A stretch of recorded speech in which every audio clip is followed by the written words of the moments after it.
Welcome back. और इस वक्त हम बात करेंगे जिसने हमारी बॉडी पेन्स होते हैं मुख्तलिफ़ किस्म के, जोड़ों का दर्द हो रहा है, पट्ठों का दर्द हो रहा है और बाकी मुख्तलिफ़ किस्म के जो दर्द होते हैं या स्टिफनेस होती है, नेक में स्टिफनेस हो गई जी, गर्दन अकड़ गई है, मूवमेंट नहीं हो रही, शोल्डर फ्रीज़ हो जाते हैं और इस तरह की बहुत सारी चीज़ें हैं जो आपके साथ हुई होंगी या हो सकती हैं या आपके अपनों में कहीं ना कहीं आपने देखा होगा। So this is high time क्योंकि हमारे साथ रेलिवेंट लोग मौजूद हैं। आप हमें कॉल भी कर सकते हैं, अपना पर्टिकुलर पेन या पर्टिकुलर प्रॉब्लम शेयर कर सकते हैं और क्या उसकी रेमेडी एक्सरसाइज से पॉसिबल है और फिजियोथेरेपी से पॉसिबल है। ये हमारा आज का कॉम्बिनेशन है कि हम ये बात करना चाहते हैं कि वो चीज़ें डॉक्टर्स के पास आप जा रहे होते हैं और मेडिकल ट्रीटमेंट्स आप ले रहे होते हैं, बट बहुत सी चीज़ें ऐसी होती हैं, ज़्यादा बेहतर फिटनेस ट्रेनर्स आपको बताएंगे। जो मेरे सुनने में आता है या जब भी मैं इस पर ज़्यादा प्रोब करती हूँ कि कुछ ऐसे मसल्स होते हैं या कुछ ऐसे जॉइंट्स होते हैं कि हम क्योंकि उनकी मूवमेंट नहीं करते और वक्त के साथ साथ वो ख़राबी की तरफ चले जाते हैं, तो क्या मूवमेंट से बेहतरी आ सकती है। इन तमाम चीज़ों पर हम बात करेंगे, आप हमें कॉल भी करेंगे। मैं आपको बताती चलूँ कि मेहमानों में हमारे साथ मौजूद हैं डॉक्टर मुनज़्ज़ा शाहिद जो कि फिजियोथेरेपिस्ट हैं। अस्सलाम वालेकुम। कैसी हैं डॉक्टर मुनज़्ज़ा? ठीक ठाक। एंड हमारे साथ तो रुमैसा रमीज़ मौजूद है, हमारी फिटनेस ट्रेनर। अस्सलाम वालेकुम। वालेकुम अस्सलाम। कैसी थैंक्स हैं फॉर आप? Having me in your show. Thank you. और हिना भट्ट हमारे साथ हैं, अनदर फिटनेस ट्रेनर। अस्सलाम वालेकुम हिना। सो आप लोगों ने बेसिकली हमें बताना है कि एक्सरसाइज और फिजियोथेरेपी से कैसे इन दर्दों से छुटकारा पाया जा सकता है। हिना, वैसे आते हैं लोग आपके पास कि जी मुझे ये दर्द हो रहा है, क्योंकि हमारे यहाँ ये भी एक कंसेप्शन है कि अगर मेरे कहीं दर्द हो रहा है तो फिर तो मुझे एक्सरसाइज करनी नहीं चाहिए, ये बढ़ जाएगा। ये बहुत ज़्यादा है लेकिन अगर वर्कआउट से कहीं पे प्रॉब्लम आती है या कहीं पे मसल्स की स्टिफनेस हो जाती है, सोरनेस हो जाती है, तो उसका सोल्यूशन जो होता है वो ज़्यादातर रिकवरी में आता है। और रिकवरी के साथ अगर कोई इंजरी के कोई केस आ जाता है, फॉर एग्जांपल बाज़ लोगों को प्रॉब्लम आती है फ्रोजन शोल्डर की, जैसा आपने कहा, सर्वाइकल इशू होते हैं जिसमें आपके नेक मसल्स जो हैं वो स्टिफ हो जाते हैं।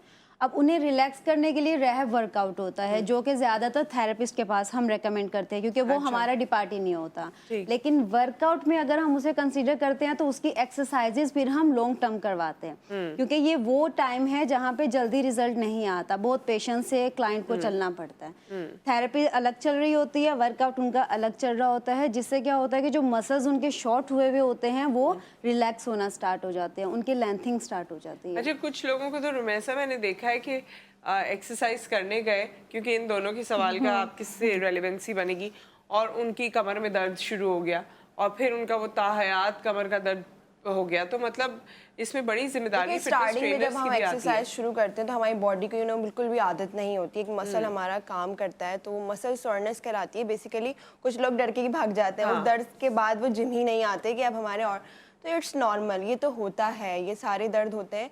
तो ये आहिस्ता आहिस्ता चले जाते हैं जब आपकी बॉडी यूज टू हो जाती है। तो उसके अलावा मैं यही कहूँगी कि स्ट्रेचेस होते हैं इन सारी वर्कआउट्स के बाद। कुछ लोग जो हैं वो पोस्चर पे अपने ध्यान नहीं देते, वो वर्कआउट जो कर रहे होते हैं उनके पोस्चर ठीक नहीं होते, वो प्रॉपर अच्छे ट्रेनर से वर्कआउट्स नहीं कर रहे होते, या खुद कुछ लोग तो यूट्यूब से, मैंने देखा आजकल वर्कआउट करते हैं यूट्यूब में, आप लोग देख के कर तो लेते बट आपका पोस्चर जो है वो बिल्कुल ठीक होना चाहिए, उससे भी आपके कहीं गलत जगह पेन हो जाए। तो ये मैं आपको यही कहूँगी सबको कि जब भी आप ट्रेनिंग स्टार्ट करें तो सबसे पहले आप अपना पर्सनल ट्रेनर हायर करें। अच्छा, लेकिन ट्रेनर्स के साथ भी लोगों का ये सवाल है ना, ट्रेनर्स के साथ भी मैंने ये आंखों देखी हालात हैं कि उसमें भी कोई इंजरी हो जाती है, वो ट्रेनर कहते हैं थोड़ा और कर सकते हैं, थोड़ा और कर सकते हैं, नहीं नहीं आप करें करें करें, अभी रुकना नहीं है, पुश करते हैं हम ट्रेनर। इसमें मैं कुछ ऐड करना चाहूँगी। बाज़ टाइम ऐसा होता है जिन्हें वर्कआउट के बिल्कुल हाउनो नहीं होती है, अब उन्होंने कभी ज़िंदगी में वर्कआउट नहीं किया होता। देखिए, घर के जो कामकाज होते हैं वो एक्टिविटीज़ में काउंट होते हैं, वो वर्कआउट में कंसीडर नहीं होते। जब हम स्पेसिफिक मसल को टारगेट करते हैं तो वो मसल्स पहले वीक होते हैं, फिर उनकी जब स्ट्रेंथिंग स्टार्ट होती है तो डेफिनेटली स्टार्टिंग में वो पेन देंगे। जो बोन्स पेन है वो एक अलग है, जॉइंट पेन जो होता है वो अगर हो गया तो वो हम कह सकते हैं कि हाँ, उसके लिए आपको डॉक्टर का रेकमेंड करना ज़रूरी पड़ जाएगा। लेकिन अगर आप ये कह रहे हैं कि आपकी लो बैक में पेन है तो इट मीन्स कि लो बैक के मसल्स हमारे नॉर्मल रूटीन में यूज़ नहीं होते। जब हम वर्कआउट में उन्हें टारगेट करते हैं तो वो डेफिनेटली स्टार्टिंग में पेन देंगे, लेकिन within a week recovery हो जाएगी। अब जरा फिजियोथेरेपी की तरफ भी आ जाए ना, फिर आप लोग की तरफ वापस आएंगे और आप कॉल करके हमसे स्पेसिफिक अगर कोई प्रॉब्लम है वो भी पूछ सकते हैं।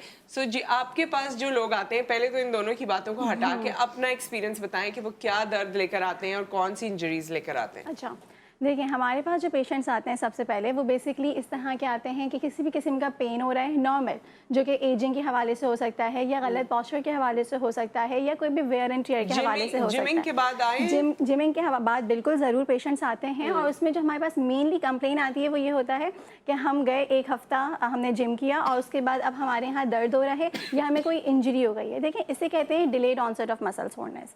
तो delayed onset of muscle soreness basically होती ही ये कि जब आप एक्सरसाइज करेंगे या अगर आप जिमिंग स्टार्ट करते हैं तो उसके बाद होता ये कि आपके जो मसल्स हैं उनमें वेयर एंड टियर का प्रोसेस होता है। तो वेयर एंड टियर का प्रोसेस जो है वो माइनर मसल इंजरीज कॉज करना शुरू कर देता है, जिसके सिम्टम्स आते हैं 24 to 38 आवर्स के बाद हैं। तो वो जो 24 to 38 आवर्स के बाद जब सिम्टम्स आने शुरू होते हैं तो पेशेंट परेशान कि ये क्या हो गया, ठीक है। तो वो इस हवाले से हमारे पास पेशेंट्स आ रहे होते हैं।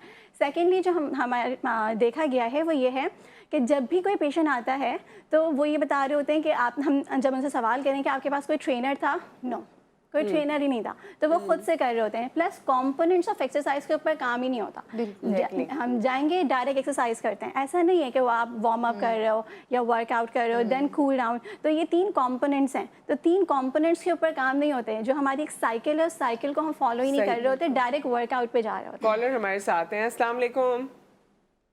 अस्सलाम वालेकुम। वालेकुम जी वालेकुम अस्सलाम। अस्सलाम। जी कौन है हमारे साथ? जी मैं सहरिश बात कर रही हूँ कराची से। जी सहरिश, कैसी हैं? ठीक ठाक हैं?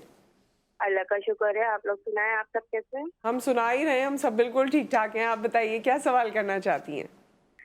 मैं ना जब एक्सरसाइज वगैरह करती हूँ या ज्यादा पैदल चलती हूँ ना तो मेरी कमर में और ये गर्दन का पीछे का हिस्सा है ना गुद्दी का, इधर बहुत दर्द होता है, तो मुझे इसके बारे में पूछना था। तो ये आप कोई सवाल करना चाहते हैं? ये एज आपको या कब से हो रहा है और आपकी एज क्या है?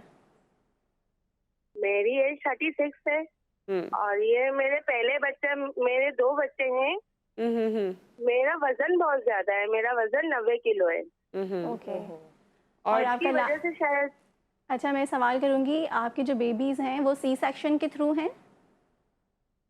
जी दोनों सीजर से हुए हैं। बीपी हाई हो जाता था तो इस वजह से है ना और सीजर। लास्ट सी सेक्शन कब हुआ है आपका, कितना टाइम हो चुका है? पहला नहीं है, दूसरा 2 बच्चे हैं ना, दूसरा सी सेक्शन कब हुआ है आपका? कितना टाइम पहले? 2022 में। ओहो अभी हुआ है? 2020 में। अच्छा 2 साल हुए, 2 साल हुए। ठीक है ठीक है। ऑन एयर बताते हैं सहरिश आपको, ऑन एयर सुनिए जी। अच्छा देखिए ये जो हमारे पास केस है बेसिकली ये बहुत आजकल कॉमन है। अच्छा इन्होंने यहाँ पे 2-3 कंपोनेंट्स है, number 1 age and number 2 obesity. तो ये जो 2 हमारे पास कॉम्बिनेशन है ना, these are the worst combination. Ageing को हम रोक नहीं सकते लेकिन ओबेसिटी को हम प्रिवेंट कर सकते हैं। वैसे 36 तो कोई एज ही नहीं है। नहीं बिल्कुल होती है। अगर हम मेडिकली बात करें, जब हम मतलब एजिंग 40 की के बात बाद करें, दुनिया भर में हीरोइंस शादी कर रही हैं, आप लोग कह रहे हैं 36 एज होती है। नहीं देखें हमारे जो लाइफ स्टाइल है और जो हमारी ग़िज़ाइयत है, हम कहते हैं 50-60 के बाद जो है वो पेशेंट एजिंग की तरफ जा रहा है, बट ऐसा नहीं है। आजकल की हमारी लाइफ स्टाइल की वजह से 30 के बाद ही हमारे जॉइंट्स और से कैल्शियम की कमी होनी शुरू हो जाती है। 15 to 20% मसल मास 30 के बाद ही कम होना शुरू हो जाता है, क्योंकि हमारी बॉडी, हम लोग कोई एक्सरसाइज नहीं कर रहे हैं, हमारी लाइफ स्टाइल ही नहीं है। हम एक्सरसाइजेस करेंगे तो हमारी ब्लड सर्कुलेशन इंप्रूव होगी। अच्छा इनका वेट भी है और फिर जो आपने बात की थी ना ये एपिड्यूरल्स जो होते हैं, जी बिल्कुल, इनकी वजह से भी ये सी सेक्शन में जो है, मेरे ख्याल में हर किसी की कमर में दर्द है जिसका सी सेक्शन हुआ है, उनके साथ ये प्रॉब्लम्स हैं। प्रॉपर पोस्चर होता है। अगर आप अपनी बॉडी को बैंड करके चल रहे हैं, आपने पूरे पोस्चर ठीक नहीं किया हुआ तो उससे भी इफेक्ट होता है। उसका सेकंड चीज होती है आपके शूज कंफर्टेबल हैं कि नहीं। शूज हमारी लाइफ में बहुत एक बड़ा किरदार अदा करते हैं कि आपके वॉकिंग शूज अलग होते हैं, आपके रनिंग शूज अलग होते हैं, जो जिमिंग के शूज अलग होते हैं, तो ये डिफरेंट शूज पे डिपेंड करते हैं। शूज का इतना खर्चा बता दिया तुमने। जो वॉकिंग कंफर्टेबल शूज होंगे, जो आप इनफैक्ट अगर आपके फीट जो है वो आप फ्लैट फीट है तो वो भी आपके नीज और बैक का पेन का इशू बनेगा।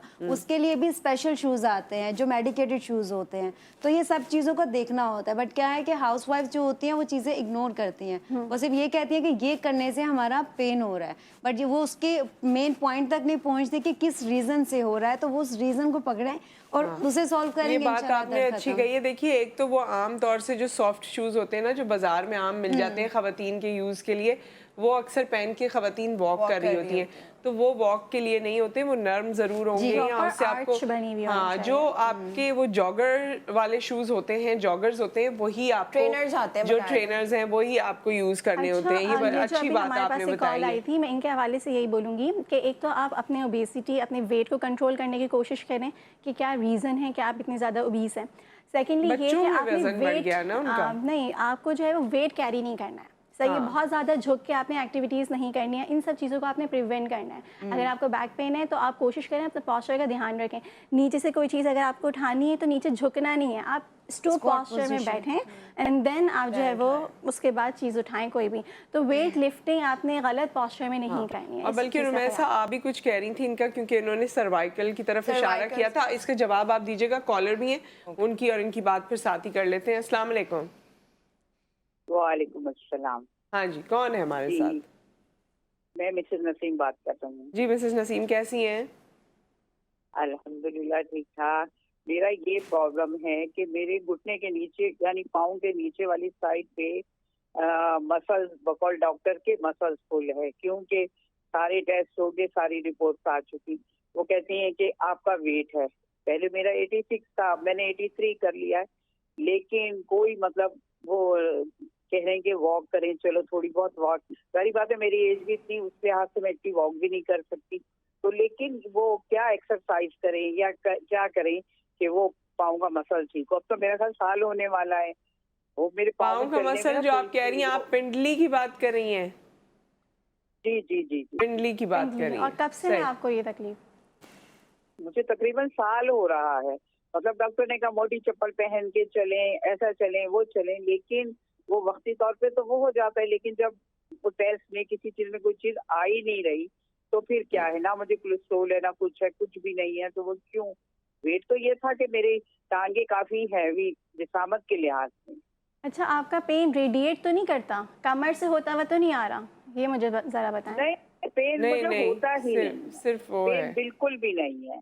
जब मैं चलती हूँ ना तो वो उसमें चलने में तकलीफ होती है, यानी रुक रुक के एक जो उल्टे साइड का पाँव है वो कदम पूरा सही उठने में थोड़ी तकलीफ होती है, यानी जैसे लड़ाहट नहीं आती।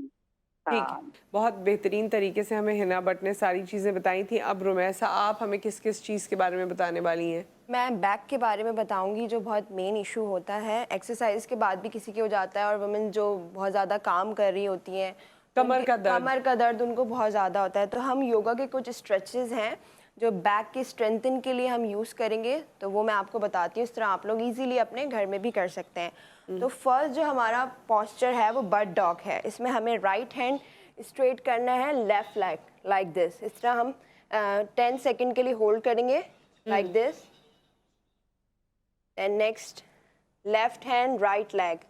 इस तरह ये बैक के स्ट्रेंथन पे बहुत ज़्यादा वर्क करता है। इस तरह हमने 15 to 10 रैप्स कर लेने हैं।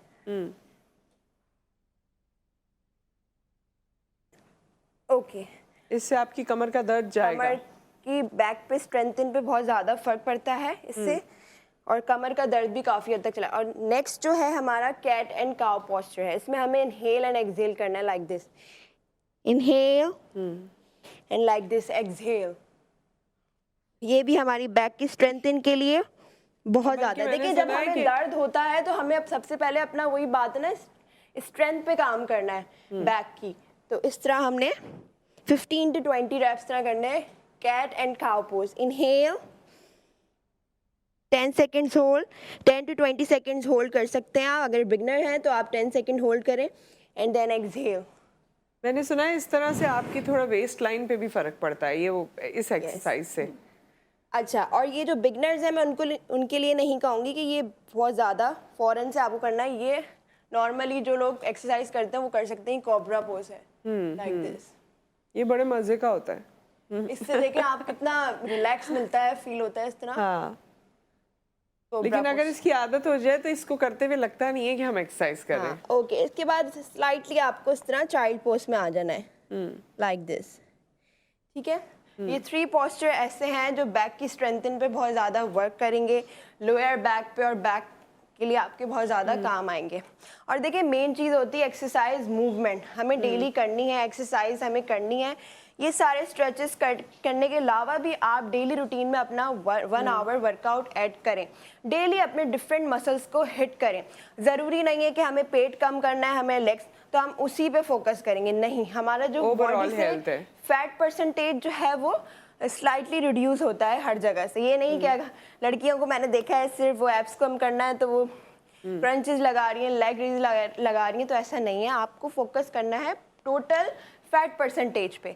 जब हम अपने फैट परसेंटेज पे काम करते हैं तो हम ओवरऑल हेल्दी रहते हैं। तो मैं अच्छा, कुछ आप इसमें आप हमें कुछ फूड फॉर थॉट भी देने वाली थी। अच्छा जी बिल्कुल, यहाँ पे जो एक इम्पॉर्टेंट बात है जो मैं ओवरऑल सबसे कहूँगी, चाहे वो मेल हो या फीमेल हो, जब भी कोई जिम या एक्सरसाइज स्टार्ट करते हैं तो हमारा मेन फोकस ये होता है कि बस जल्दी जल्दी हम इंटेंसिटी बढ़ा लें या जल्दी जल्दी हमें आउटकम मिल जाए या रिजल्ट्स मिल जाएं। तो उसकी वजह से होता है क्या है कि इंजरीज़ की तरफ जाना शुरू हो जाते हैं। तो यहाँ पे जो सबसे इम्पॉर्टेंट चीज़ है वो है 10% रूल। सो 10% रूल ये कहता है कि आपने वीकली जो भी आपकी इंटेंसिटी या ड्यूरेशन है तो आपने उस पर सिर्फ और सिर्फ 10% का इंक्रीमेंट करना है। फॉर एग्जाम्पल, बहुत सिंपल सी एग्जाम्पल, अगर आप ट्रेडमिल कर रहे हैं, स्टार्टिंग आपने ट्रेडमिल से की है, और अगर आप अभी सिर्फ 50 मिनट्स की कर रहे हैं, 50 मिनट्स की कर रहे हैं, तो आपने नेक्स्ट वीक में उसको 55 करना है, ना कि आप जो है वो 65 या 75 तक पहुंच जाएं।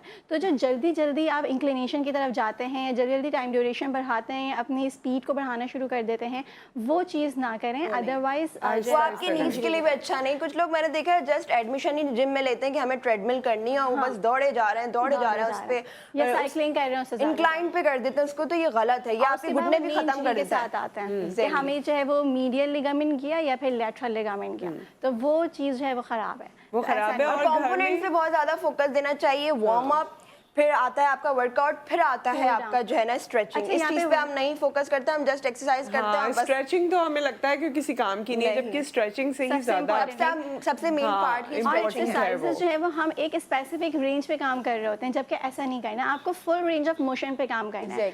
और कुछ एक्सरसाइजेस ऐसी हैं जो कि आपने स्पेसिफिक रेंज पे करना है। अगर आप जो है वो डंबल्स वगैरह यूज़ कर रहे हैं तो उसके लिए बेहतरीन ये है कि जब आप कूल डाउन करेंगे, और कूल डाउन में आप स्ट्रेचेस ही करते हैं, तो उसमें full range of motion achieve हो जाती है। तो इसलिए कूल डाउन करना बहुत ज़्यादा इंपॉर्टेंट है। और घर में डंबल्स हैं तो वो इस्तेमाल कर लें, छोटा बच्चा है तो उसको इस्तेमाल कर लें।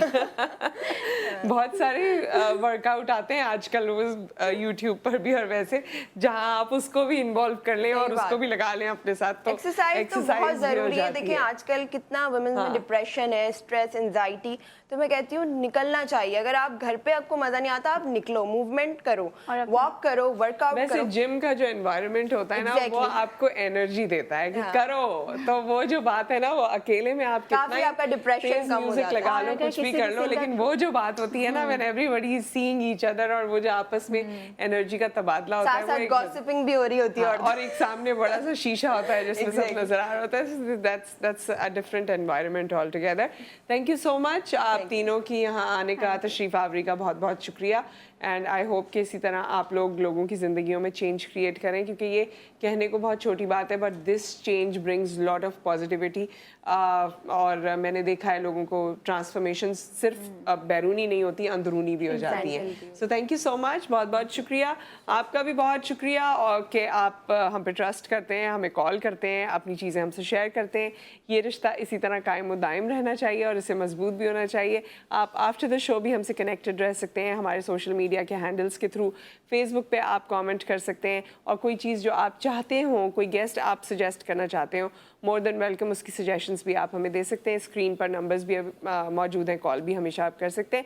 अपना ख्याल रखिए, दुआ में याद रखिए। आपसे फिर मुलाकात करेंगे। अल्लाह हाफ़िज़।